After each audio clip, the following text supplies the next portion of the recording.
Las fisuras son fracturas incompletas de un hueso, es decir, como si fuese un tronco, tú pegas un hachazo y ese tronco no se rompe completamente.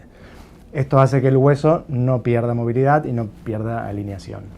Por lo tanto, dependiendo dónde esté esa fisura, habría que inmovilizar o no. Y va a depender también mucho de los síntomas que tengas. Por ejemplo, si se produce en un dedo, la fisura se inmovilizará como una fractura, lleva la misma cantidad de tiempo su curación.